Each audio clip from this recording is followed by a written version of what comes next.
You're listening to the Dre Area Sports Show, live on YouTube and X.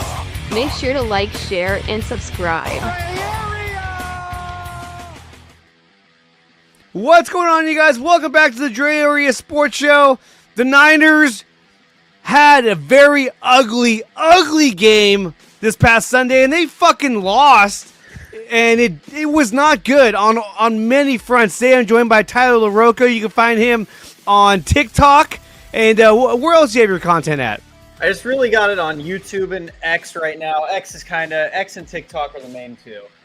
The main two, there we go. So Tyler, yesterday we watched the Niners take on the Buccaneers. At the half, it felt good. We're down, 20-16 or something like that. It felt like, hey, look, they're still in this game. They can make a move here. And to be fair, at the end of the game, they still had a shot to at least tie the game. Okay, so we can say that they were in the game until the very, very end. And we'll talk about that as well. But holy shit. Yes, they lost. But the biggest news of the day was Fred Warner. Fred Warner broke his ankle, dislocated it, and broke it. And he will be out the remainder of the season. This is horrible news for the Niners. You're down Nick Bosa. Now you're down Fred Warner.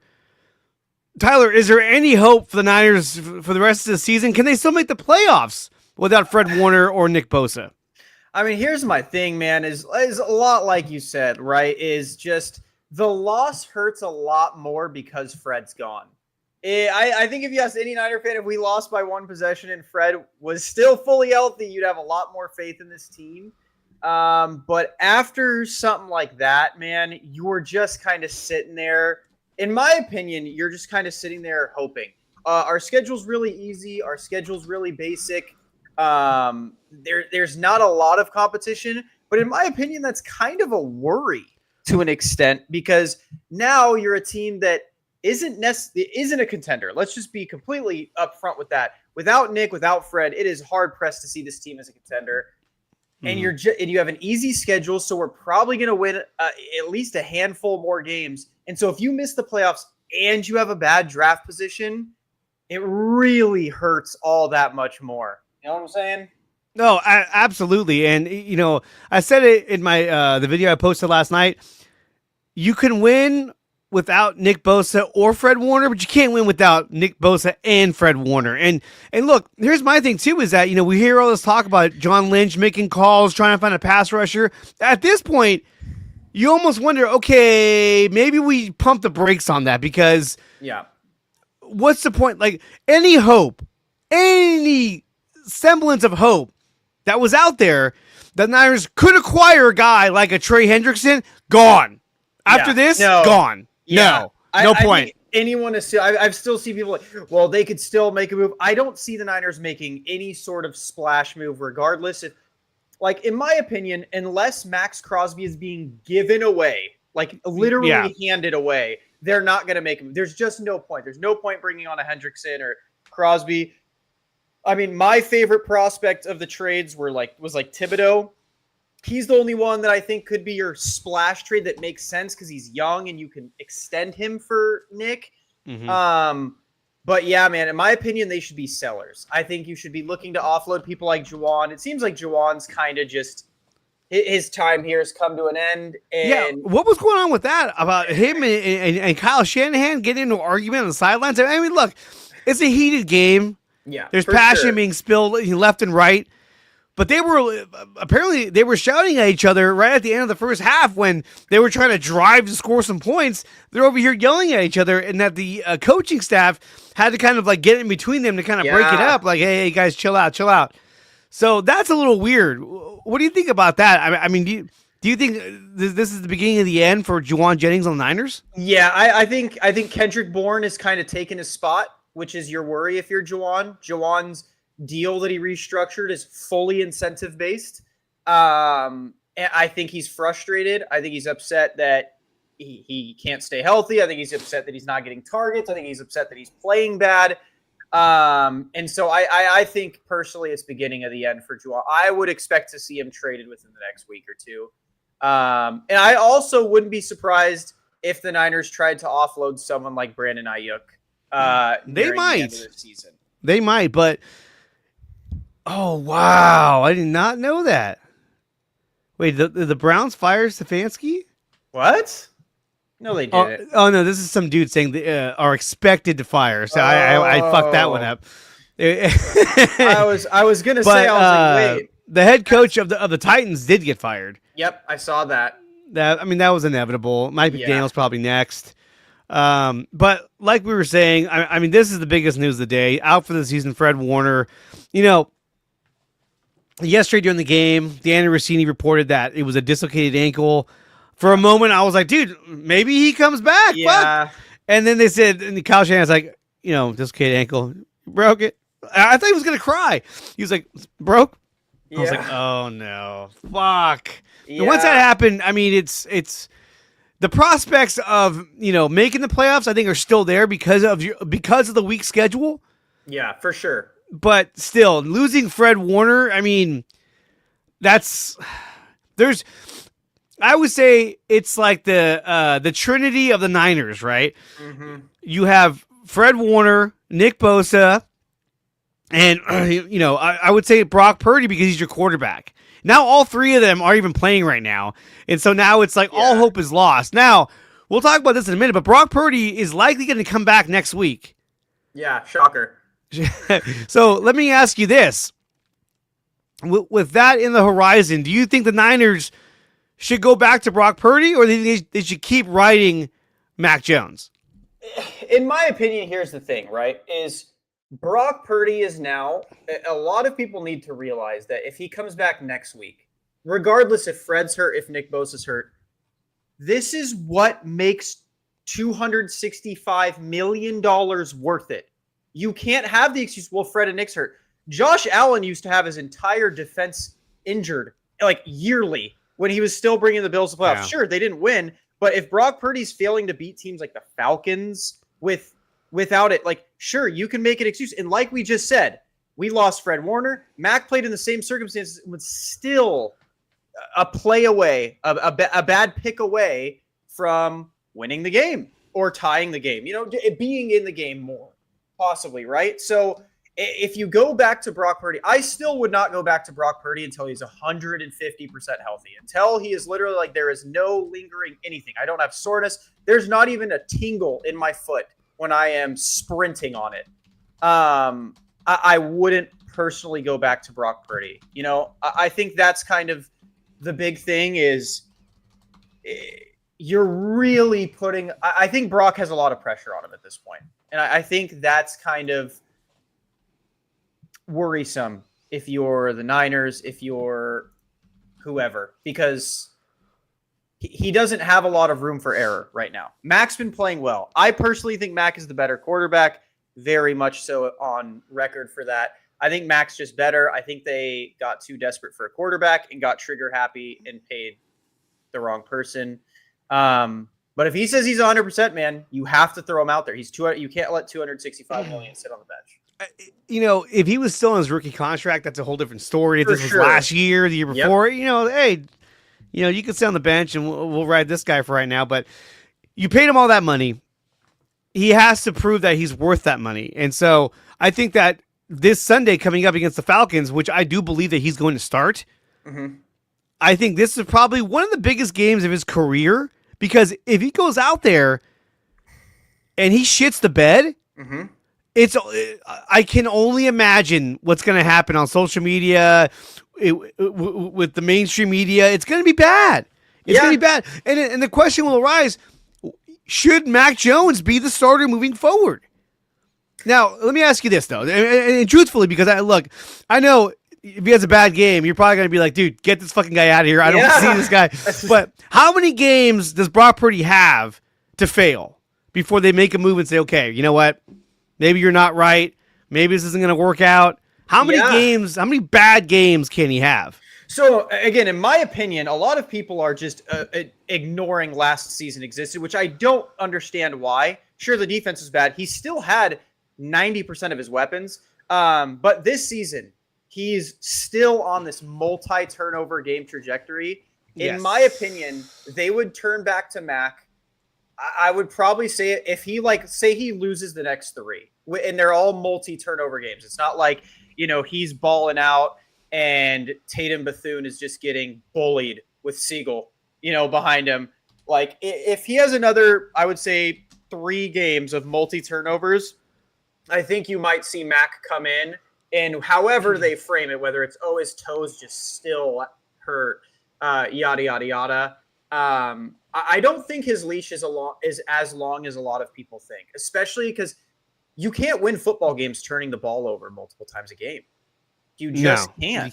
You can't. And look, I know there are quarterbacks out there, I'm a Brock Purdy fan, but there are quarterbacks out there like Josh Allen, even Joe Burrow, Matt Stafford. They can turn the ball over a couple times, but they have the raw skill and talent where they're like, I don't give a fuck how many times I turn it over. I'm going to win this game right now, and they just have that ability.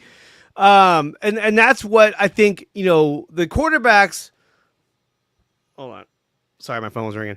The quarterbacks with that kind of, with those talents, they get the benefit of the doubt because they're like, hey, he's going to make up for it. He's going to make up for it. Right. Brock Purdy, and this is the stat that has me on the fence with Brock. Like I said, I'm a Brock Purdy fan. I like Brock Purdy, but in his last 17 starts, he has 16 interceptions. Yeah, that's rough. Not good. Yeah, it's very rough. The Brock Purdy thing. I know people. People think I dislike Brock. I think he's a great dude, and I think he was a great story. And that's been my thing is I think I have no ill will towards Brock Purdy.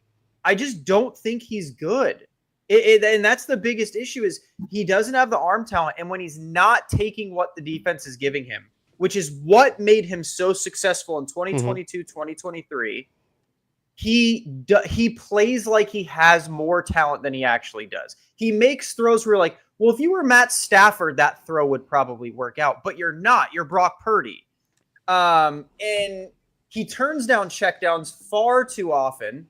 And it's one of the things that makes Mac, it makes the offense with Mac hum so well, is he's just taking what he's given. Kyle's system, as everyone points out, is a foolproof system. So just stick to it. They don't need you to improvise. Mac Jones has thrown 300 yards 2 games in a row. The dude's throwing 40 times a game.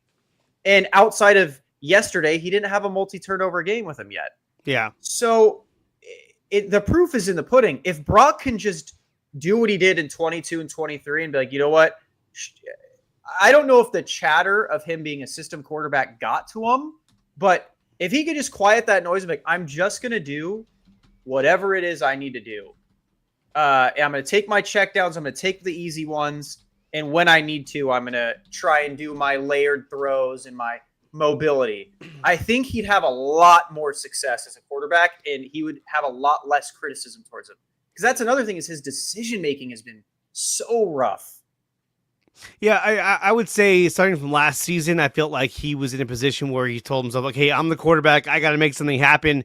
I'm gonna throw it right here, and then end up being an interception. When he was back in that mode where, hey, I'm gonna take what the defense gives me, and then when he finds opportunities to strike, he would execute, and that's where we'd all say, God, this guy's really good. I mean, he's smart with the ball, and kind of like what you're saying earlier, I mean, especially in 2023. The one thing we kept talking about was that the Niners would win a game, and we'd say, dude, no turnovers, no picks, no fumbles, like the guy doesn't turn the ball over. This is great. And we're winning, we're running an efficient offense. But come last season, when he was missing some of his weapons, to me, look, you could be missing weapons, but you still have to have the same mind of, hey, I'm not going to make these mistakes. But I think that there could be a case of which the pressure of not being one of these elite Joe Burrow, Josh Allen, Stafford quarterbacks is kind of weighing on him to a degree where he says, you know what, I got to make something happen. I'm going to force it. And then interception or, it's incomplete. I completely agree. And I think that's the biggest issue with Brock is it seems like he's still trying to prove something. when he was at his best, when he was never trying to prove something. That was when he was at his peak. Was I'm just going to go in there and do what I need to do, and that's when he was at his best. And he admitted it. He said that at the start of this year. Well, last year I was just trying to do too much and yada yada yada. But then this year against Seattle and Jacksonville, it was the same thing. It was like you're trying, like that throw to Ricky against Seattle into triple coverage. Like there is nothing there. There was nothing there. Well, I mean, I will say this, and I'm going to bring this up. This is from oh shit, I hit the wrong button. This is from Coach Yak. I hate when I do that. I already had it up too. And why I bring this up is because I think this also plays a massive factor in the Niners' offensive game plan. I should say in their entire offense, which is their offensive line. It's been absolutely fucking atrocious. And I think that when you look at that Seattle game, there was a lot of games where Brock was under pressure, and he made some bad decisions because he was under a ton of pressure that entire game. Sure. You look at last night, or I should say yesterday, Niners offensive line pressures and sacks allowed for the Buccaneers. Dominic Pooney, 6, who's playing like straight ass. Instead of Dominic Pooney, it's Dominic Booty because he's playing like booty right now. His regression's incredibly horrible to watch. So we got Trent Williams. He gave up 2 sacks. Connor Colby gave up a sack. Jake Brendel. Colt McKivitz. I mean, they didn't play very well at all. And again, they couldn't run the football. Yep. Yeah, and I think the running game is a two-pronged issue. I think Christian McCaffrey and Brian Robinson just don't have a lot of burst. I think that's another big issue. But yeah, this interior offensive line is, in my opinion, one of the worst units in the NFL. I think the only unit that's worse is the Chargers right now. It's really bad. Pooney looks lost. He looks completely lost. Connor Colby's he's just not good, and Jake Brendel's just not good. Trent is also having a crazy regression. Trent looks really, really bad. This is one of those things that everyone said preseason was going to end up biting them in the ass if they didn't fix it. And it's really biting us in the ass because it wasn't fixed. It wasn't even looked at. It wasn't even looked at. And look, every year, the organization, I'm not just going to say Kyle, but the organization has cheaped out on the offensive line. Yes, they have Trent Williams. It's kind of like, oh, look, we still have Trent. Yeah. That's great. But one guy can't carry the entire offensive line. And this is an area in which they have not improved on year after year after year. Yes, you got Dominic Pooney last year, but this year he's playing terrible. And towards the end of last season, he also didn't play very well. Yeah. You didn't make any upgrades on the offensive line this past draft. Yeah. You brought in Connor Colby, who's a 7th round offensive lineman. At this point, I'm praying Ben Barch comes back. But again, this is an area of the team that they did not address in the previous drafts. And it's completely come back to bite them in the ass. And you look at the elite teams that are out there now, the Eagles, the Lions, they all invested in their offensive line. Even the Chicago Bears. Yeah. Went out and got offensive linemen to try and bolster up that line. The Niners haven't done that. And I feel like this is finally the year where it's becoming a problem. They can't overlook it. I mean, they can't even run the ball. Yeah. No, this is one of those things where this is the only thing I could see them doing at the deadline is making a move for a solid guard, center, whatever, like someone young that, isn't expensive, but someone to throw in and try.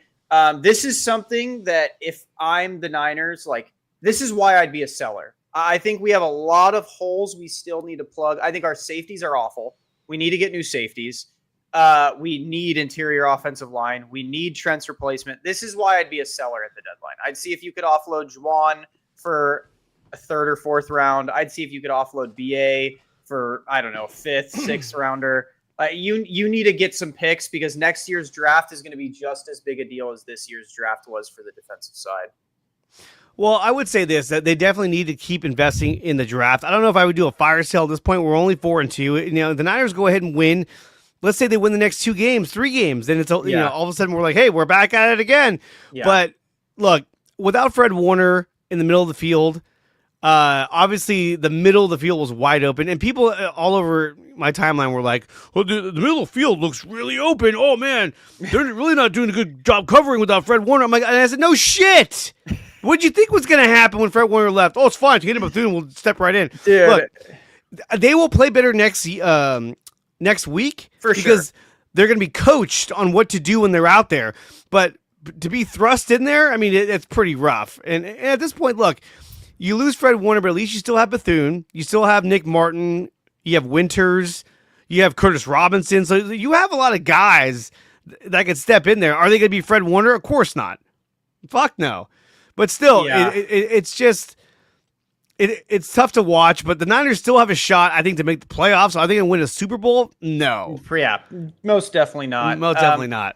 I also want to see Nick Martin. I want to stop seeing him be a healthy scratch. I want to see him play because Tatum Bethune, like, he's not to blame, man. Like, you're not ever going to look good compared to if you're trying to fill a Fred Warner-sized void. Luke Gifford is another one, too. I'm tired of seeing Luke Gifford. I don't really know what he does. He's always on like the right side or the left side. He's just there for the run stopping, I guess. I never see him make much of a play. I don't know why he's there. I'm like, what's going on? Strawberry writes, linebacker is their deepest position. I disagree, man. I don't think D. Winters looks that good anymore. I think D. Winters has looked actually pretty bad lately. The last two games he struggled. The game against the Rams, he had the lowest PFF grade of any player on both teams. I was like, oh God. And you saw the Bucs do that a lot. They were doing that little disguise where their tight end would leak out or their running back would leak out. And yeah, man, D. Winters isn't looking good. I think right now, what's funny is I think our deepest position right now is defensive line, which prior to the season was not it. I think our defensive line, I think the draft is really good. Yeah. I mean, so far they've hit on a lot of their draft picks. Obviously, Junior Bergen, that was a stupid pick.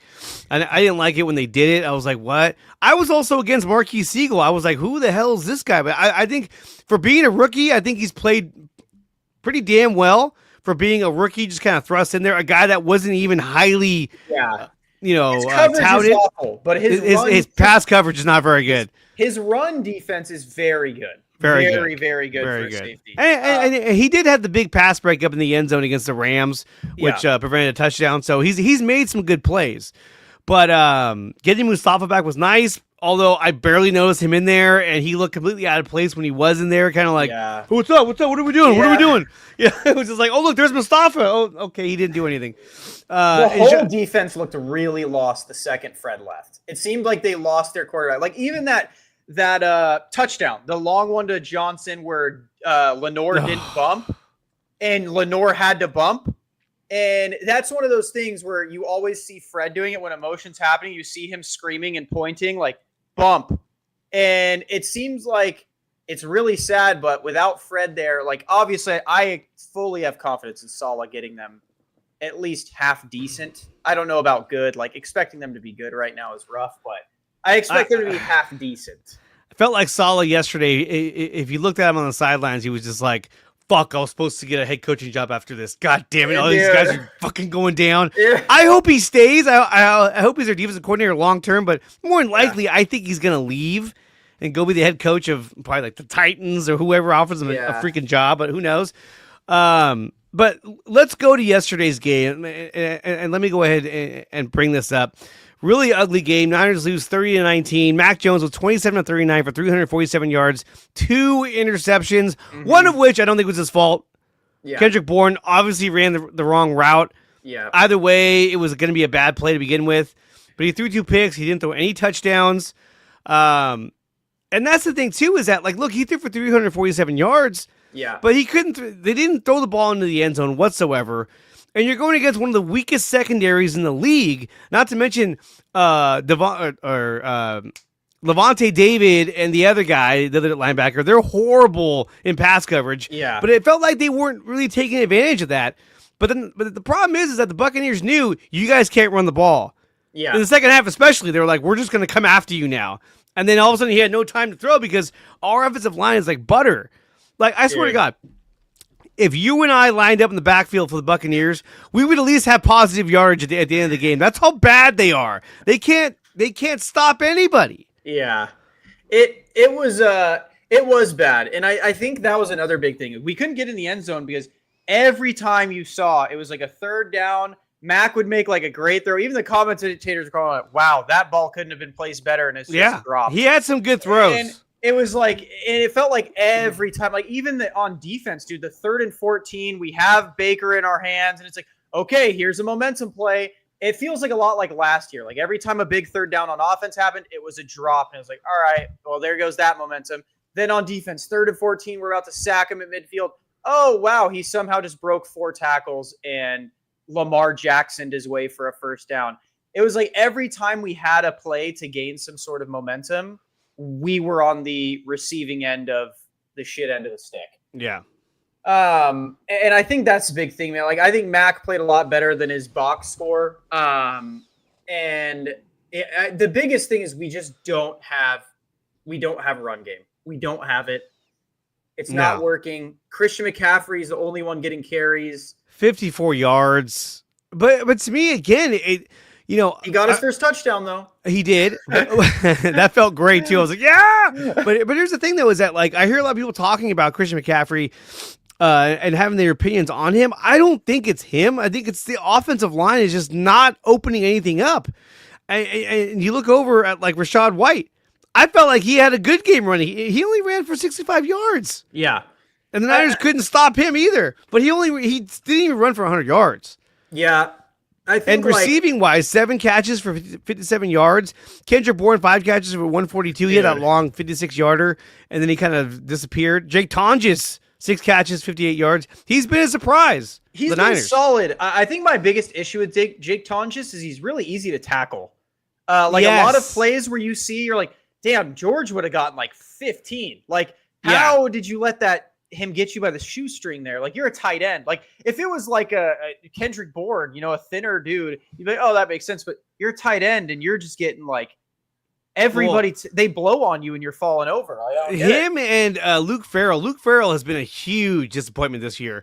Yeah, he sucks. Like, they're like, well, he's a good run blocker. He's been horrible at run blocking. He's been horrible at pass blocking. When he catches, there was a pass against the Rams. They threw him a pass across the middle, and he could have easily have reached out or lunged for a 1st down. He just kind of rolled into a ball and fell on the ground. I was like, bro, what are you doing? Demarcus Robinson's been awful for us, too. Yeah, he has. He's been really bad. I thought he was going to be a guy that was going to, like, at least be serviceable.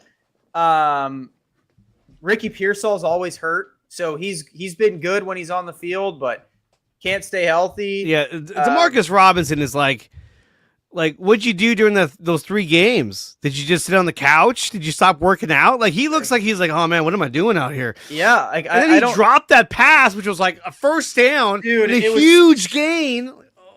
It was. I was saying this. I said if Mac Jones had BA and Pearsall, or even just Pearsall and Kittle in this game, the Niners would have won. I'm fully convinced they wouldn't have had as many drops. They would have had way more scoring opportunities. Yeah, like George Kittle is a huge loss. Dude, yeah, Kittle's rough. Like, especially, and that's another thing, like these plays where Tonjes gets him, where it's like, dang, he's still 2 yards short. Kittle would have been, he would have been gone. There's a lot of those where it's like, oh, good catch. Oh, he's a yard short? How'd that happen? Yeah, it's like, dude, you got tackled by that? It's like an Upton Stout sized dude that just like touched you. And then you look over at Tampa Bay, like Tez Johnson only had the 1 catch, but of course it was a touchdown. That was right? Brutal. That was off of the. Oh, dude, that was off the 3rd and 14 too. Like, and that's what I'm saying is every time we had the momentum, man, it was like could have sacked him, saved that touchdown. That game's a 1-point game. That ending play to Mac Jones, instead of being an interception and a Pooney false start, could have been a game-winning field goal because De Niro has been crazy. He's been the only bright spot of the season. And then he got stepped on. I was like, oh my God. Dude, it was crazy. I felt awful. Like, the only bright spot of the team this year has really been Eddie and, like, in my opinion, the defensive line. I've been really impressed with how good they've been with. They were good. I thought yesterday they weren't very good. Like, Kalia Davis with the club was not effective. Sure. I really feel that they got to give Collins and CJ West more time as starters. Yeah. I think that Jordan Elliott and Kalia Davis have done what they can do, but I think it's time to start transitioning to the younger guys. Like, hey, these guys, they're just more playmakers than you are, and they were higher draft picks than you guys are. So I think they need to give them more reps. than the other two. But it just yesterday they couldn't stop the run. Yeah. They couldn't run the ball. Yep. And it wasn't like, Tampa Bay was running all over them. You got 65 yards for Rashad White, 25 for Sean Tucker, but they were getting the runs when it counted. Yeah, when they had to stop, they'd get a 10-yard run. Like, fuck. And not only that, but Baker Mayfield, that 15-yard run, that was almost the game right there. When he did that, I was like, in my opinion, that was. God. You saw the whole defense. I mean, that's what happened. The next play was Tez Johnson. Yeah. And the team was just like, yeah, well, this one's over. Like, it was just a backbreaker. Yeah. And I think that's another worry about Purdy coming back is what you just said. Like, Purdy's really good off play action. That's where his mobility and his playmaking really shines, is when we can get him out into space away from a collapsing offensive line and it's an actual threat. And that's another thing that worries me. Like, I don't think Purdy can throw 40 times a game. I think that's asking him to play a style he doesn't play. And we haven't seen Purdy play in an Niners offense where they literally cannot run the ball. We've seen games where, they have a hard time running the ball, but still, a Kyle Shanahan offense has always been an offense that runs the ball, even Mike Shanahan as well. But this year, they just can't do it. The offensive line is just shot. And I don't. And Connor Colby is in over his head. We got to hope that Ben Bartch comes back. But, I mean, look at the names that we're going with. Ben Bartch, this guy was a journeyman. This guy was a backup that we found that was released. And they signed him. Jake Brendel, he's got to go. Pooney has regressed. Dude, Pooney, in my opinion, has been the biggest regression I've seen on the Niners. It has been, he went from like, damn, he's pretty good to, wow, he is horrible. He's horrible. Vita Vea ran him over yesterday. He was just like, it was just like, what the hell is going on? Vita Vea too, like not to make it like, because Vita Vea is Vita Vea, right? But yeah, there were so many plays where you're watching and there's a free rusher and then you're like, okay, where's Pooney? And he's just not blocking anyone. It's like, he's on his back. It's like, dude, what is going on? Like, at least I think Richard Sherman said it best. He had his podcast today. He's like, dude, you guys just need to get in somebody's way at least. Like, just be a body there. Like, they're running right past you. They don't even have resistance. So I'll say this: going into next week's game, right, against the Atlanta Falcons. Obviously, look, Atlanta is not a world beater of a team. I think the Niners can beat them. Which same. Their defensive line's atrocious. So it works. The two games Niners have lost, they had opportunities to win those games. They were in those games, and they could have won those games. That's crazy enough as it sounds. I mean, they could be 6-0. It was a turnover both times. Yeah, turnovers is what killed them. So going into Atlanta, it's really going to be, okay, Brock, you've had extra time. You're supposed to be healthy. This is the time where you have to show not only, and it's not like you got to come out here and you got to sling the ball all over the field. Yeah. But you need to be able to manage the game and manage the offense and run the offense efficiently. If he can do that, I think they win. Not to mention he might have Pearsall back. He's going to have George Kittle back. Mm-hmm. That's going to be a huge upside for not only the run game, but for the passing game. So he's going to have more weapons. I think Mac Jones did what he could, and I thought Mac played a fairly good game, except for the interception at the end. I know we had an argument about it. I still think he could have got that ball to Tonjes for a first down, but I think it felt like he was trying to get the ball to Jennings. He just got tricked, in my opinion. He just got tricked. It was a good coverage, in my opinion. He just got tricked. Dean's there. He's like, well, that's not there, so I got to look away. And Dean's like, he's got to look away because I'm right here. And he's like, I know where he's gonna go. Yeah, it was like, I got him. And then, well, not only that, but then like when you watch the Todd Bowles reaction to that play, the look on his face is like, oh shit. Oh shit! All right, yeah. You can tell he was like, "Oh shit! Oh yeah, cool, worked out. That's great." But going in Atlanta, all of this is going to fall on Brock Purdy. Brock, yes. Can you lead the offense? Can you make the improvements that show that you're a better quarterback than Mac Jones? And that's my thing. It is with Atlanta. I don't want to hear defensive excuses because we should be able to win a shootout against Penix in the Falcons. If he was on a rookie deal, we'd be having a completely different. You can't expect a 7th round undrafted dude to win in a shootout. Blah blah. He's now a $265 million quarterback. I expect him to beat Michael Penix Jr. and that terrible Atlanta team in a shootout. Their defensive line is bad, so there's can't be a huge excuse about offensive line. Their defensive line is one of the worst in the league. Their defense isn't great. And I think, yeah, like you said, you know what I actually want them to start mimicking a little bit is the Giants' offense with Dart. I really think to help the run game with how bad our offensive line is, dude, throw Purdy in some read options and just tell Purdy, like, just get down, just slide. Do not take a tackle. Just slide every time. I don't care if it's a 1-yard loss, get to the ground. But Purdy's quick in those 10-yard bursts. Do something like that where it's like, okay, well, running isn't working, but what if we start doing a little bit more RPOs, like read option RPOs, where Purdy really can like, okay, the run's not there, I can take off. Okay, the run and me taking off isn't there. Finally, it's opening something up because I think that's where Purdy's really successful is play action. Yeah. And I think if you give him, you can't fix the run game overnight for him. The run game sucks. The only way you could do it is by throwing in another element, which we couldn't with Mac because he's playing on one leg, which would be Purdy. You're going to start running a little bit. We could do that. It also depends on how healthy he really is. Is he at a point where he could run the ball a lot, which I'm not even sure if he really can. I do think he'll play this Sunday because they're playing at home on regular grass. And I think this is when you got to get him in there.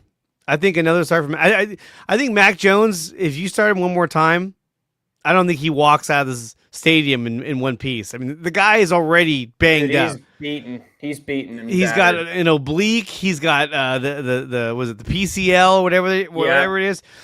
He's already just banged up. So I think it's time to make that switch, and I really hope that Brock can deliver come Sunday. Another thing too, when going back to the game,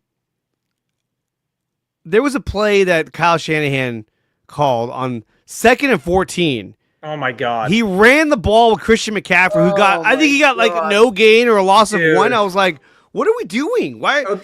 He's done that in consecutive weeks too. It'll be like 2nd and 10 and he hands the ball off. And I'm sitting there like, what the fuck is going through your head? We can't get a run game going in the best case scenario. Why on 2nd and deep are we handing the football? It'd be one thing if it was like 2nd and 6, 2nd and 7, 2nd and 4, but no, it was just like 2nd and 14. My only thought was, I told my brother, I was like, maybe he was trying to catch him off guard. Like, oh, they're gonna run it, boy. That just shows with everybody back in coverage. You know? How bad our offensive line is, dude. We can't even catch them off guard on 2nd and 14, where they're like, well, they have to throw this run game is ass, and then they're like, oh. Wow, their run game's way worse than we thought. We didn't even send anyone. Like, and the commentators bring that up. They're like, Todd Bowles hasn't even had to blitz today, and he loves blitzing. The dude's obsessed with blitzing, and he didn't even have to blitz to stop the run. He didn't have to blitz to stop the pass. Like, we were just getting worked over offensive line, and I think that's going to be the lingering issue all year. You know, I feel like it's going to get to a point where we're beating a dead horse. We're like, yeah, well, the offensive line sucked again. Yeah, I mean, at this point, the offensive line is really hurting the Niners' offense on so many levels. But like I said, getting George Kittle back is going to be huge for San Francisco. Having him as an offensive weapon, receiving, blocking, it's going to change a lot. I mean, we saw him in the first game against Seattle. I want to say he had 3 catches on that first drive. One of them was a touchdown. Yep, he was a huge part of their game plan, and then he went out. It was like, oh God. And then, I mean, I guess I can announce this. Why not? We got some breaking news here. Uh-oh. This is the guy the Niners. Some people said Niners should go ahead and get this guy back before he signed with the Eagles, but Zadarius Smith has announced he's going to retire. Like, that's it. He's done. He came in late, left early. Like, okay, well, I got hit by Scatterboo. I'm out. Yeah. He's like, ooh, that was a little too real. I'm done. So now they lost a pass rusher, but whatever. They're still really good. And that's the issue, man, is the NFL is wide open this year. Like, this is what I'm saying, man. Like, we are so cursed because this year it is wide open. If we had Fred Nick, in my opinion, we would be such easily favorites to win a Super Bowl this year. Yeah. Man, well, dude. I mean, they'd be more of a contender, I'll tell you that. And here we go. We got some more breaking news.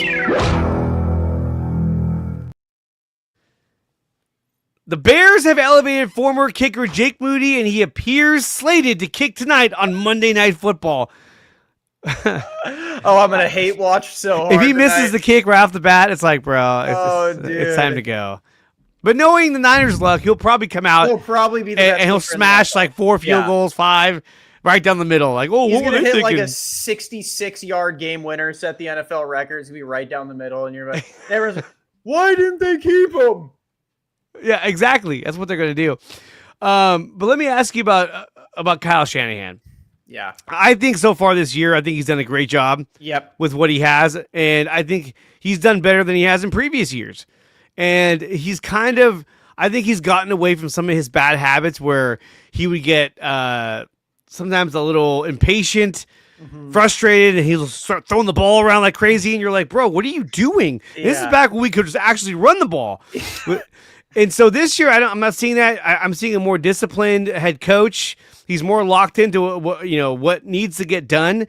Yeah. The only really big fuck. I mean, we talked about the second 14 play call, but to me, the biggest fuck up of the season was when he didn't get the call in for that penalty, and then he called a timeout because he was what? I didn't want that timeout, and they're like, well, we can't change it. We already made the call. It was kind of like, it reminded me of the Super Bowl when he didn't know the rules. It was just like, what are you doing, dude? Like, why would you fucking call a timeout? Yeah. At this point, just go. Like, he's like, I call a timeout because that's not what I wanted to do. But they told me that they couldn't change the play because they already made the call. Well, no shit. I was like, come on, man. Yeah. But overall, though, I would say I think he's done a great job. But I think that having a competent defensive coordinator has made him a better head coach. I think it's taken a lot off his plate. I also think, in my opinion, and I hate to keep harping on this because it just sounds redundant, but I think Mac Jones helps him a lot. Like, I think his offense looks like what he wants it to be, which is a lot of like quick hitters, yak. It looks a lot like it did with Jimmy in early, where it's just like efficient. Like, we're just going. We're on rhythm. We're violent. We're physical. We're just going to keep pushing down the field and chipping away at you. And I do really like how Kyle's done this year. I think whenever Kyle is like an underdog, that's when he's at his best. Like, he's like, all right, now I can really get creative. Like, now this is what I want. I need a quarterback just doing what I say, and this is what I'm going to do. I think, he still has a little bit of his bad habits. Like, we've seen a couple fourth quarters this year, like fourth quarter against Seattle. I thought it was like he was going way too conservative again. But I think in like the second and long runs just kill me. But I think for the most part, he's a really like up there coach of the year candidate. I think if he somehow gets his team to the playoffs, he should win his first coach of the year. Yes. Through all these injuries, yes, I think he definitely should, or be in the running to win coach of the year. Because I mean, at this point, who is your coach of the year? Because the Vikings are up and down. They've had a lot of problems. A lot of people are saying Steichen. Steichen's like the guy that everyone loves right now, Colts. But and they've made a big turnaround, and that's another team we play later this season. That I was like, oh, that's an easy win. All of a sudden, they're winning games, like blowing teams out. I'm like, they were my sleeper pick this year. I was saying that in a show with my brother. I was like, dude, the Colts look good. I think Daniel Jones is going to have a Darnold resurgence, and like but look where it starts with the Vikings and Darnold, and with the Colts and Daniel Jones. They have really good offensive lines. You can play football behind them. Even if the quarterbacks like Darnold and Jones aren't the best decision makers, they have time to think through their decisions. Yeah. They can run the football. Like, it's rough when you have such a bad offensive line. And I think Kyle's doing literally everything he can with what he's given. So I have to give him applause there. And even this too, like Mac Jones, Jones against the blitz versus the Bucs, he was 5 of 10 for 47 yards and an interception. It's been one of his problems his entire career. Is that when you get pressure on him, he falters. Not a lot of quarterbacks do, but the difference between him and Brock is that Brock, when healthy, can scramble and move around the pocket, which it creates a lot of problems for defenses, which I'm hoping that come this Sunday, he's going to have that ability. If he's locked into the pocket and he can't really move, then this could go sideways real quick. I have seen a lot though, like even when Brock Purdy struggles, it's usually against a blitz. Brock's very much similar. Whenever you send a blitz at him, he does the same thing. I also think it's also because he's shorter, it's harder for him to like get the ball. Brock struggles the same way under the blitz. And I think it's honestly because when people blitz the Niners, there are so many free rushers. Like, yeah, nobody's in there. Again, there's in your grill, like the Super Bowl against the Chiefs, where we had to take the field goal off the edge. A dude's just at Brock's face the second he's like snaps the ball. It's like you're talking about in overtime. Yes. Yeah, Chris Jones was unblocked. The biggest guy on the defensive line is unblocked. He's like, oh shit. Yeah. If they would have blocked him, I think he was going to go to Jennings regardless. But I mean, we all know Brandon Ayuk was wide open in the end zone. So a lot of things could have happened there. But again, the offensive line failed them. And so going into out of that Super Bowl, my whole thing was, hey, this offseason, you got to upgrade your offensive line. And they didn't do it. Nope. They drafted Dominic Pooney and said, hey, we're good. And I'm hoping, I don't think actually, because it's the 49ers and we never go offensive line, but I'm hoping that they do the same thing with the offensive line that they did with the defensive line this year. First round, we're going to go offensive lineman. Second round, I mean, I think you have go to. Offensive lineman again. But they won't. They won't probably, but they should. No, they they'll absolutely probably go should. like a corner or another receiver like Ricky Pearsall that you haven't heard of that shouldn't be drafted as high, and then we're terrible at drafting in the first round. I think that's another big issue with the 49ers is we are awful. Besides Michael, I actually think Michael is a great pick. He was a good pick. I think we are so bad. There's a lot of bad draft picks in general by San Francisco, but check this out. I ran into this during the stream and I was like, this is like pouring salt in the wound. The 49ers only had 10 men on the field in the play where Fred Warner was injured. Yeah. Would that extra player made a difference? Probably. Yeah. I wonder who wasn't out on the field. If you look at it, it's the other edge. So it's who would have been there instead of Fred. It's the other edge rusher. Yeah. He's on the sideline like it was like Sam O. He's like, am I supposed to be in right now? Yeah. What's going on? So, dude, it sucks, man. And the Fred injury is a freak injury. I know a lot of people. I get I hate our training staff too, but yeah, that injury that's a football injury, man. Like, I mean, your Browns under him, and it was just a freak accident. I mean, look, even Nick Bosa's. I mean, that was a freak accident. It just happened, and it sucks. It sucks, dude. It sucks. I hate it. I don't know what we did. I don't know what curse we've stepped in or what grave someone walked over. But dude, we got to start, lighting some sage, like doing some blood rituals. We need something to like have. And not only that, but the one game where they're like, "Hey, Jair Brown's going to start today." He's the one who ends up rolling over his ankle. It was just like, "Fuck! If that was Jason Pinnock, would this even have happened?" He probably wouldn't have been there to make the tackle. So yeah, it would have been like, "Oh, Fred probably would have tackled him and been like, all right, let's go." Oh, dude, it's so rough, man. And that's a big thing for Fred that's another thing, right? I love Fred Warner. In my heart, he is a Niner for life. But do you look at getting rid of his contract? He's the highest paid linebacker, and those can be career-altering injuries. His foot went the other direction. You know? It was pretty bad. But, I mean, he did have this to say today. He said, now it's time to inspire through the comeback I'm about to have. It will be legendary. That's great, I hope dude. so. I sure hope so. Like Ray Lewis when they beat us from a gnarly injury and he just starts going bananas. But dude, it feels like a never ending with the Niners. 2023 really was the year we had to do it. That was it, man. You know what it is? I think that like they sold their soul to the devil, but then the Chiefs sacrificed a little bit more. They're like, well, sorry guys. We sold our soul in the Chiefs. Yeah. Well, what if we sell all of They're like, we threw in Taylor Swift. Okay. Yeah. They're going to win. Okay, real quick, before we get to my last topic, I just want to do a quick shout out to the sponsors. SeatGeek, use promo code Dre Area Sports. You can save up to $20 on your first purchase over at SeatGeek.com. We're also brought to you by PowerBrandSystems. Use promo code 300POWER to save up to $300 on your first purchase over at PowerBrandSystems. Use the referral link in the description below. They will build and design a website to meet your every need, maybe for a small business, large business, social media account. You want proof of their work? Check out my website. Check out Johnny Dale's. Check out John Chapman's website. They're the ones who develop their websites. PowerBrandSystems, they will not let you down. And we're brought to you by BetUS. Use promo code Dre Area Sports, and they will match you up to 125% on your first 3 deposits only at BetUS. It's where the game begins. Okay. We paid the bills. I'm going to go to my last question I'm going to ask you before we get out of here. If you had to predict the final score of the Atlanta game coming up at the end of the week on Sunday, do you think the Niners are going to be victorious, or is this going to be another game where it's going to be more questions than answers?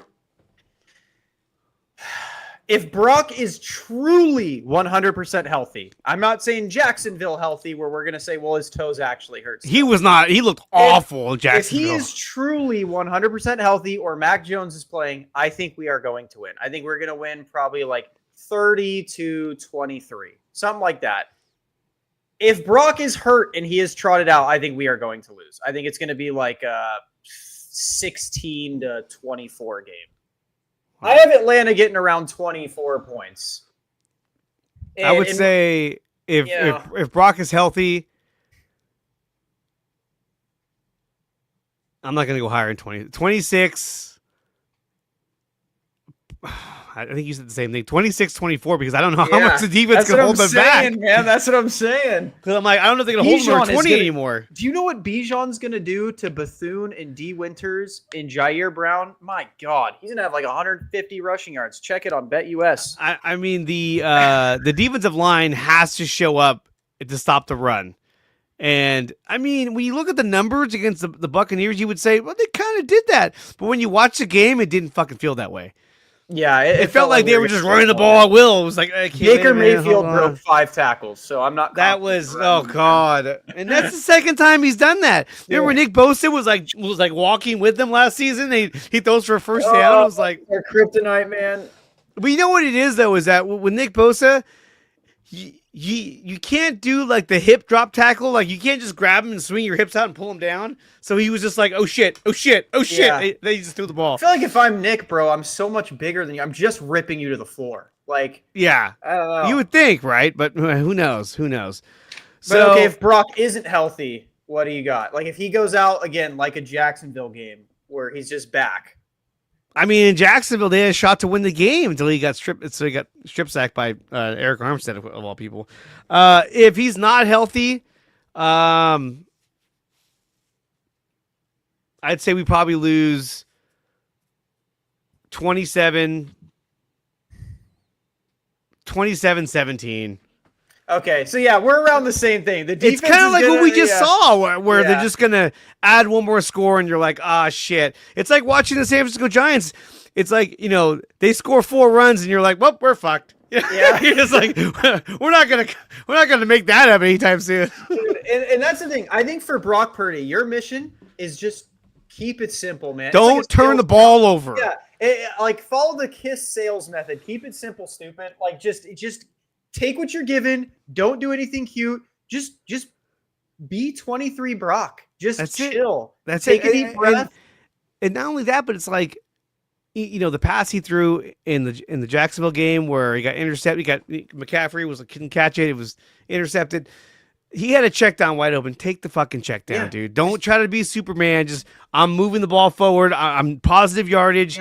Give the defense take what the defense gives you, and don't try to do too much. And I think that's where he can capitalize on, because when you start playing like that, then you can really capitalize on the mistakes they make, because you catch them off guard. Like, okay, I see you fucked up there. Now I'm going to get you. Yeah.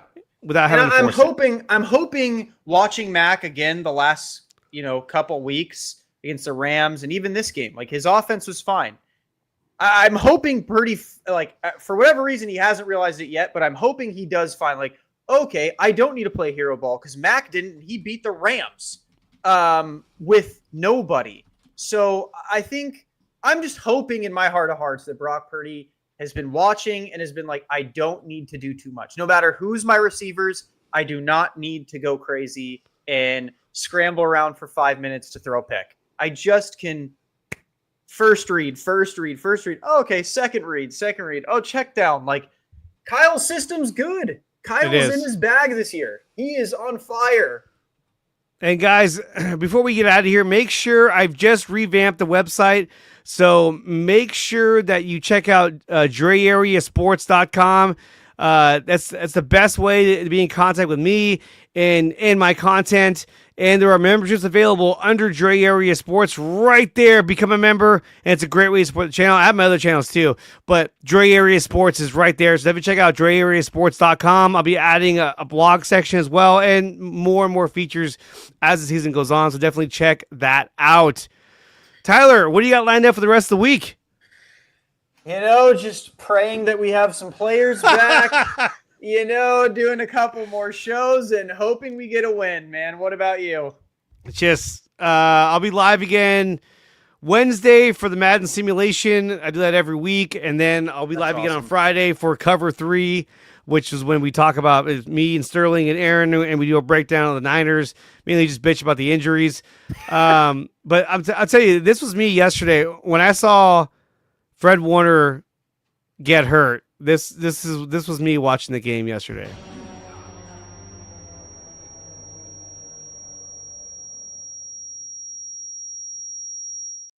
It's Dude, too much. I saw that and I was like, all right, it's Fred. He's getting back up. And then I saw the cart and I was like, all right, this is my 13th reason. I'm out. Yeah, I was like, oh no, please, dude, God, no. My dad texted me and my dad was even like, dude, I've been through the highs and the lows with this team.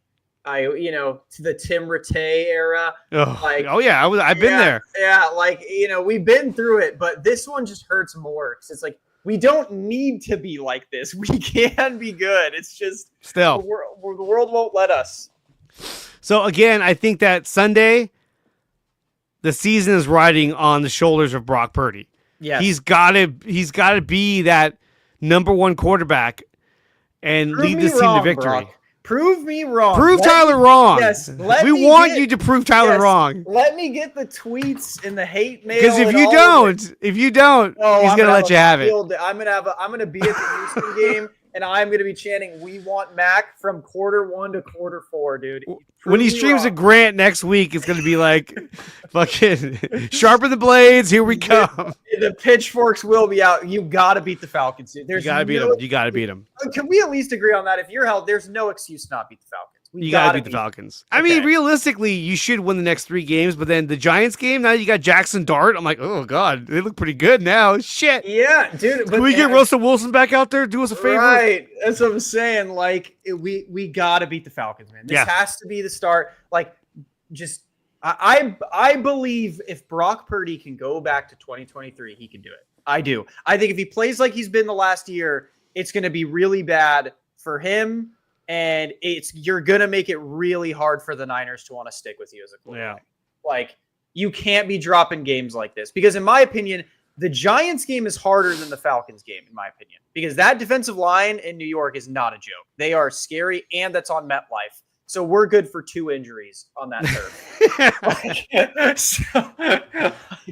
Trent's next. He's my ankle, bro. It's not going to be pretty on paper that mache ankle. It's like, oh my god, there it goes. All right, guys. I want to thank Tyler for coming out and dropping a fire stream, guys. I'll be live again this Wednesday at about 11 a.m. Pacific time for the Madden simulation, Niners and Falcons. Then again, I'll be live this Friday with Aaron Sterling for Cover 3. Niners take on the Falcons this Sunday. They got to get it done. They got to get it done. They got to improve to 5-2. You don't want to go to 4-3 because then you're just in the middle of the pack and it's just not good. They got to get it done. Brock's got to get it done. It's going to be a big game for the entire team. Yeah. But for myself and Tyler, thank you everyone who came out. We'll catch you guys next time. Peace. You're listening to the Dre Area Sports Show, live on YouTube and X. Make sure to like, share, and subscribe.